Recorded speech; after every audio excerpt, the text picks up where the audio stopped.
From our very first breath, we reach out. Co-regulation, not self-regulation, is in our nature. We find our cues from the sun and the moon.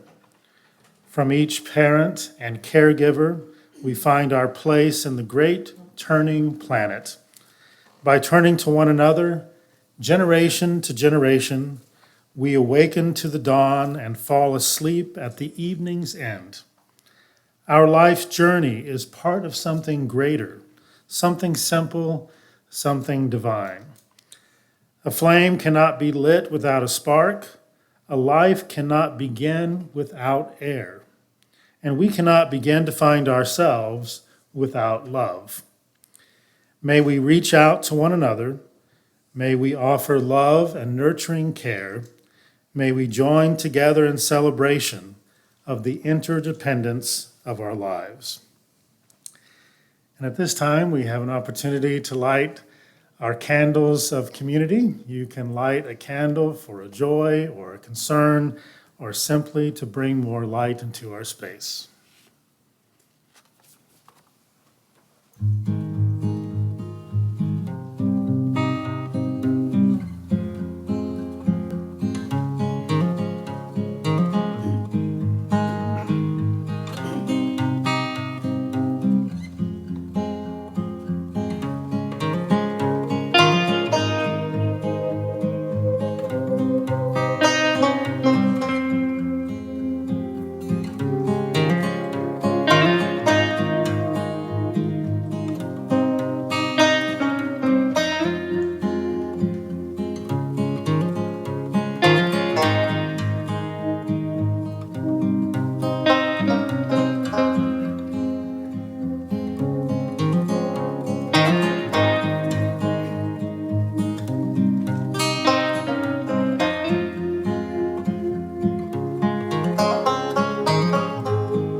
Let's stand together in body or spirit for the chalice lighting and our spoken affirmation.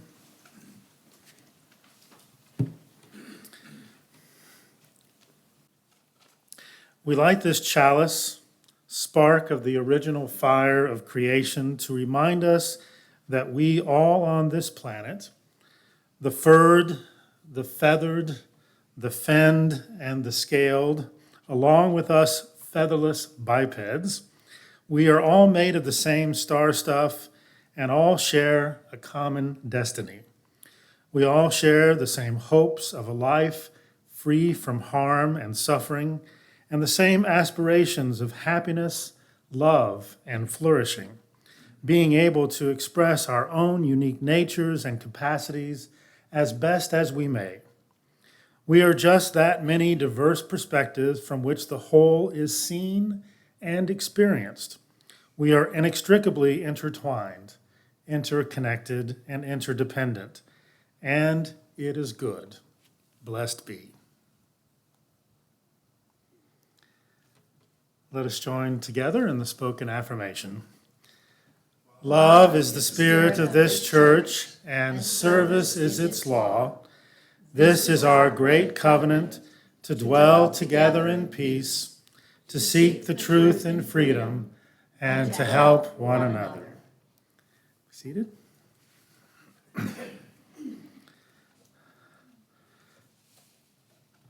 Our opening thought comes from Bill Nye, the science guy,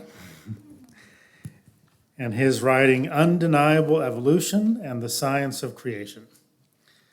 Nye writes, biodiversity is a result of the process of evolution, and it is also a safety net that helps keep that process going. In order to pass our own genes into the future and enable our offspring to live long and prosper, we must reverse the current trend and preserve as much biodiversity as possible. If we don't, we will sooner or later join the fossil record of extinction. The earth is our mother.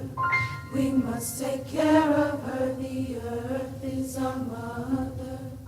We must take care of her. Hey, Anna, oh, Anna, hey, Anna. Hey, Anna, oh, Anna, hey, Anna. The earth is our mother. We must take care of her. The earth is our mother. We must take care of her. Hey, Anna, oh, Anna, hey, Anna.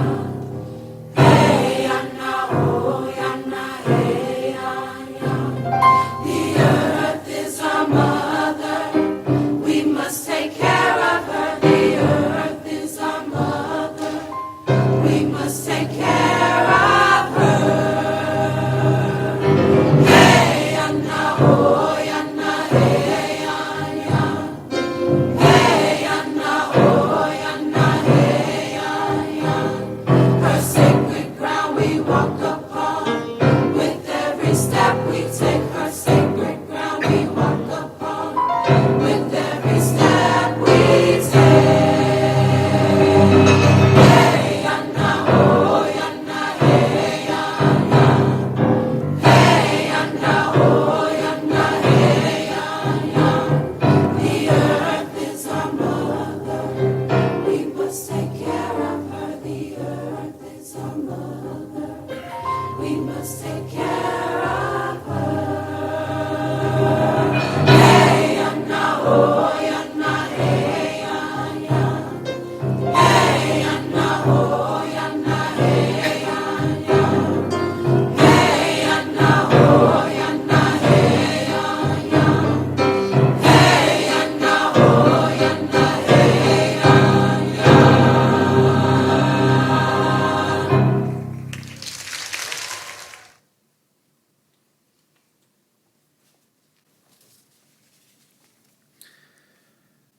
Our next reading comes from Elizabeth Colbert and her book titled The Sixth Extinction, An Unnatural History. Colbert writes, obviously, the fate of our own species concerns us disproportionately. But at the risk of sounding anti-human, some of my best friends are humans, I will say that it is not, in the end, what's most worth attending to. Right now, in the amazing moment that to us counts as the present, we are deciding, without quite meaning to, which evolutionary pathways will remain open and which will forever be closed. No other creature has ever managed this, and it will, unfortunately, be our most enduring legacy. The sixth extinction will continue to determine the course of life long after everything people have written and painted and built has been ground into the dust, and giant rats have or have not inherited the earth. Let's take a moment for a time of meditation. Let's begin by breathing in and out.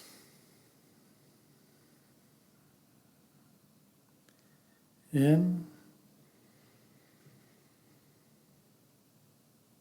out.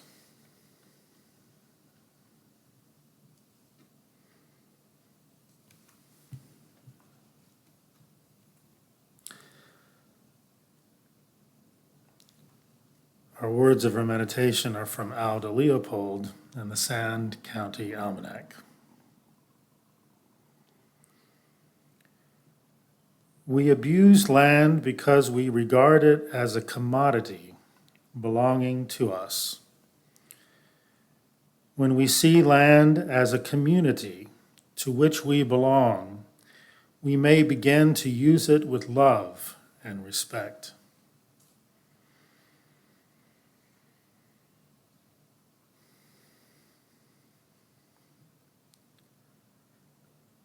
There are two spiritual dangers in not owning a farm.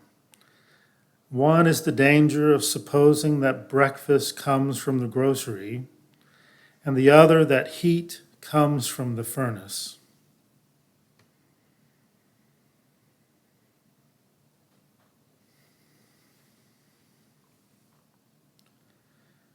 To avoid the first danger, one should plant a garden, preferably where there is no grocer to confuse the issue.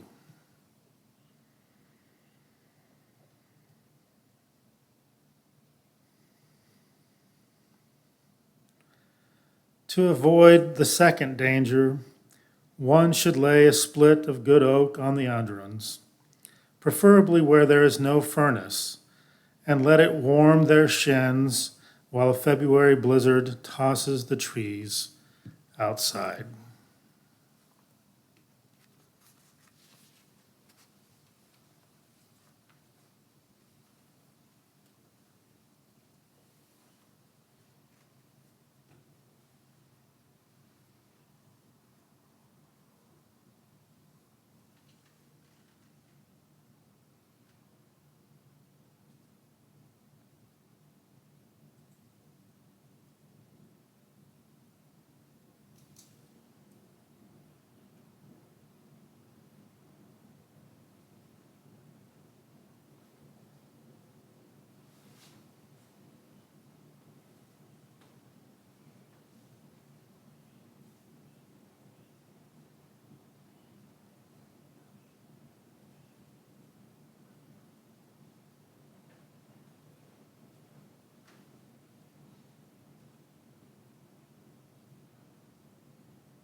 Our next reading is from Catherine Hayhoe, who's a climate scientist who lives not too far away from here now in Plano, Texas.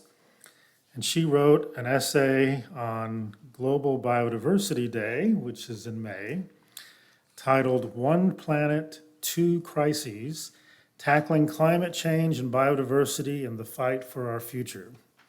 Hayhoe writes, the biodiversity crisis isn't new. Over the last 4 centuries, humans have driven at least 680 mammal, bird, reptile, amphibian, and fish species into extinction. But as with climate change, the rate of impact has escalated. Since 1970, the World Wildlife Federation has documented a nearly 70% decline in populations of existing wildlife species. And across the more than 8 million animal and plant species on Earth, the human-induced extinction rate is estimated at hundreds of times greater than natural rates. With so many species still undiscovered, these numbers vary widely. Enough is known about the impacts of human activities on biodiversity, though, for ecologists to label the era we're currently in as the sixth extinction.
You may have guessed by now from the readings that there have been 5 major extinction events during Earth's existence, in which a large percentage of the species that were living at the time went extinct. The first great extinction event was the end Ordovician extinction, which happened 443.8 million years ago. And that's before life had really evolved on land. So this was a marine life extinction event. And global cooling was the main cause of the end Ordovician extinction event. And during that extinction, 25% of marine families and 85% of marine species, probably more familiar with species as a category, 85% of marine species were lost during that first major extinction event. Then there was a second great extinction event during the late Devonian period. And the late Devonian extinction happened 407.6 million to 358.9 million years ago, happened over a long period of time. And this event is thought to be caused by changes in sea level and by global cooling and by volcanic activity in the oceans. And like the first extinction event, it primarily affected marine life because there still was not very much in terms of land life at that time. And the losses during the second extinction included 15 to 20% of marine families and 70 to 80% of all animal species that were on Earth at that time. The third great extinction was the end Permian extinction. This was the extinction event of all extinction events. It occurred from 265.1 million years ago to 251.9 million years ago. Global warming, which was caused by massive volcanic activity, is thought to be the main reason for the third extinction event. And given that it was related to global warming, this is an extinction event that we might have a lot to learn from during our current time. Some scientists contend that it was not caused by volcanic activity, but rather was caused by comets or asteroids hitting the Earth. So there's not complete agreement among the scientists on what the cause of the end Permian extinction was. But it was the most dramatic die-off, eliminating about half of all families of life on Earth and 90% of all species, which included some 95% of marine species being wiped out and about 70% of land species being lost during the end Permian extinction event.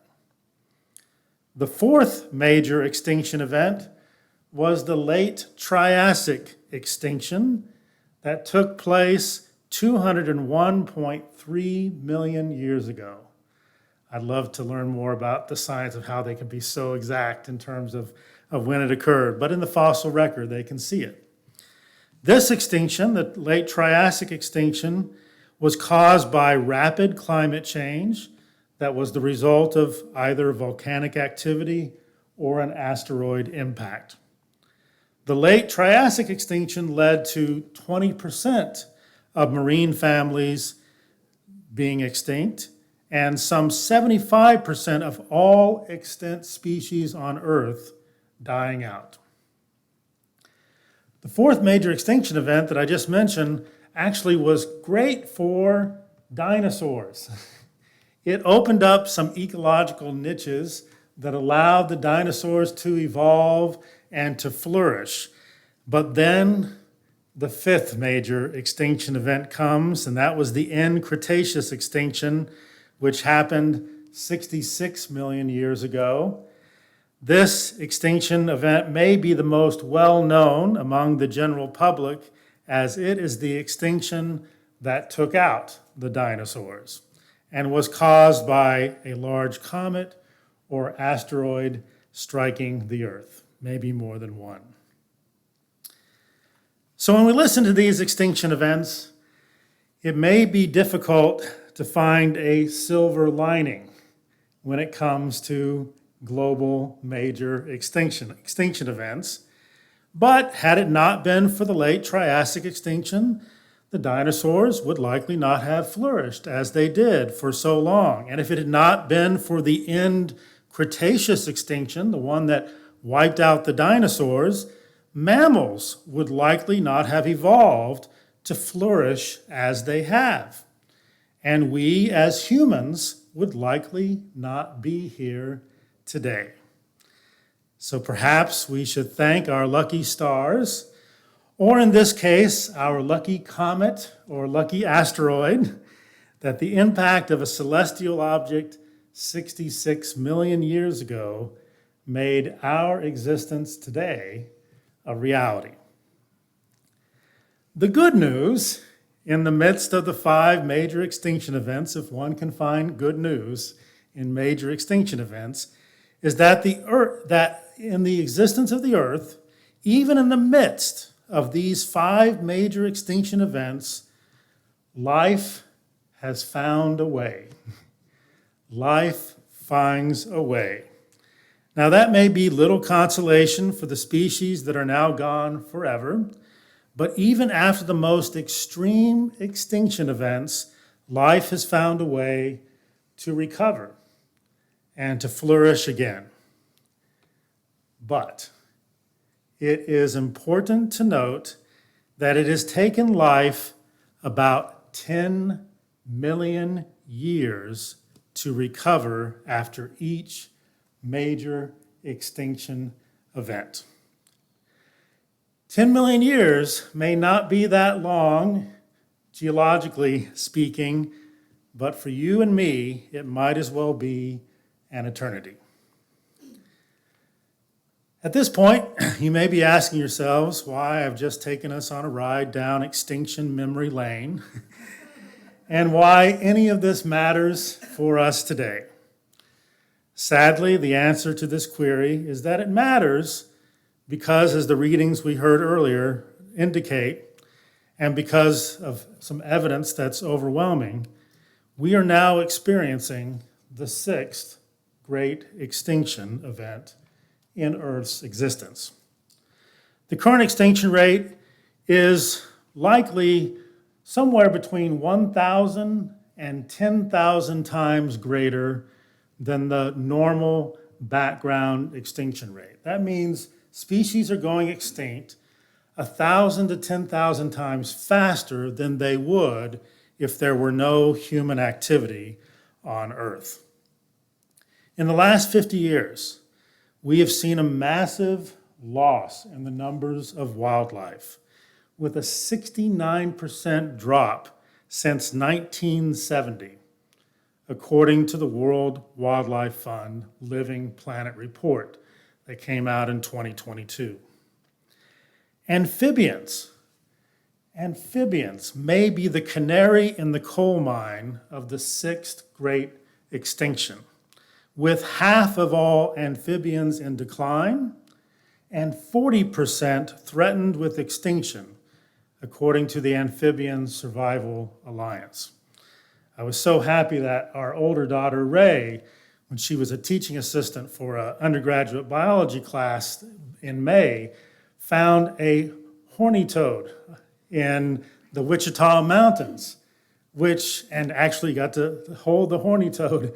And it was the first time I'd actually seen a horny toad in that area of Oklahoma in a very long time. Unfortunately, I just got to see it by camera, but she was able to see it. And the professor that she was with wanted to make sure that they made a note of it, because you don't see many of those around anymore. And amphibians around the world are under threat. Coral reefs are dying in warming oceans. There's kind of a sweet spot of temperature for coral reefs to be able to survive and flourish in the oceans. And many of the coral reefs are now in waters that are too hot for them to survive. And half of the world's coral reefs are at risk by 2035, according to the World Economic Forum.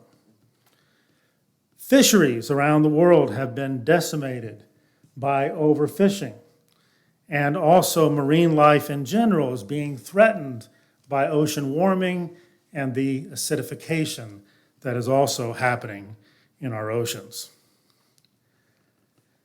We know how we got here. We know how we got here to the 6th Great Extinction. And we know also what the problem is. It's us. We are the problem. If you're a Swiftie, I think Taylor Swift has a song that's close to that. It's me, I am the problem. It's us. We are the problem.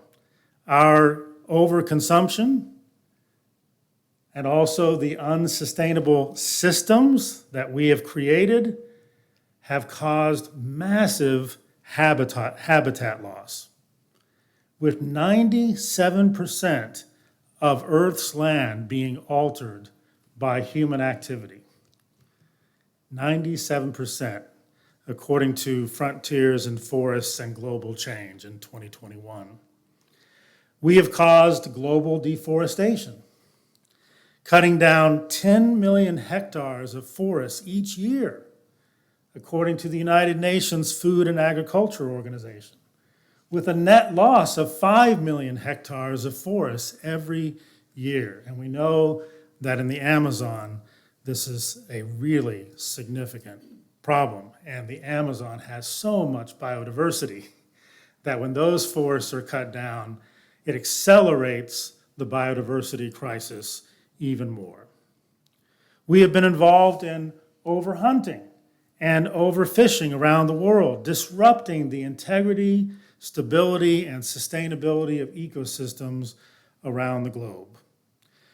We have caused global climate change, threatening life both on the land and in the ocean.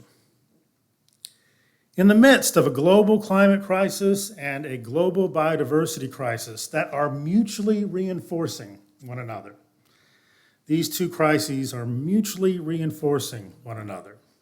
In the midst of these mutually reinforcing crises, we are addicted to fossil fuels for energy, and we are addicted to a system of industrial animal agriculture that uses 4 times the amount of land for agriculture than we would be using if we all switched to a plant-based diet. If we continue on our current path, business as usual, if we continue down this current path of the Sixth Great Extinction, we may see a loss of 50% of all species of life on the planet by 2100. Some scientists say, well, maybe closer to 2200. But geologically speaking, the difference between 2100 and 2200 it's just a blip. It's almost nothing. 50% of all species may be gone sometime between now and 2100 or 2200. This will surely lead to both ecological collapse and economic collapse as the climate becomes unlivable for us and the ecosystems become unsustainable. Life will find a way. Life will find a way to survive if we continue to hurl Earth down the path of the Sixth Great Extinction. But remember, it will take 10 million years for life to recover. Perhaps some highly evolved species, billions of years in the future, will thank us for the ecological niches we opened up for them to evolve and flourish in ways that would not have been possible had we survived longer as a species. But that will be little consolation for us and little consolation for the many species of life we are taking out with us. So the bad news, and it really is bad news, is that we are the problem. No other major extinction event has been caused by one species. If highly intelligent life forms evolve in the future, they may look at the layer of sediment in the geological record of our time and wonder, WTF happened then? Or whatever their equivalent of WTF might be then. The good news is that we know that we are the problem.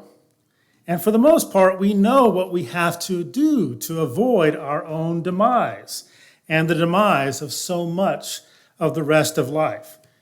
We can't control comets, well, maybe a little bit now. We have the ability maybe to move comets a little bit with some of our technology. It's difficult, though, to control a comet or an asteroid that may have our name on it. Maybe we can, that'd be great. But we can have some control over what we're doing in relation to the climate and in what we're doing in relation to habitat loss.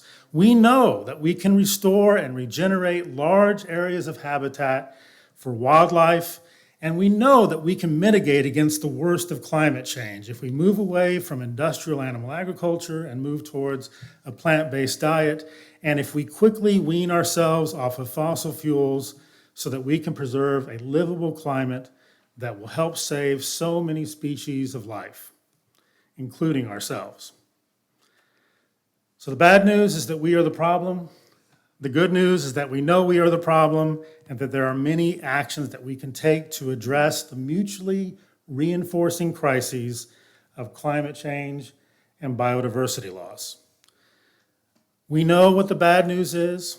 We are the problem. And we know what the good news is. We are the solution. The yet to be determined news, though, the yet to be determined news depends on whether we can develop the moral, spiritual, and political will to do what we know we have to do to avoid the continued progression of the Sixth Great Extinction. At this time, we have an opportunity for giving. If you would like to bring your gifts to the table, and there are also opportunities to give online.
O creatures of the earth and sky, come, kindred, lift your voices high.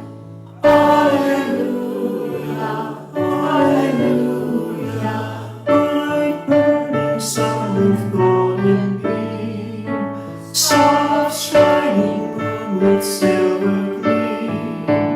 Alleluia, alleluia, alleluia, alleluia, alleluia.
Let's stand together in body or spirit for the extinguishing of the chalice.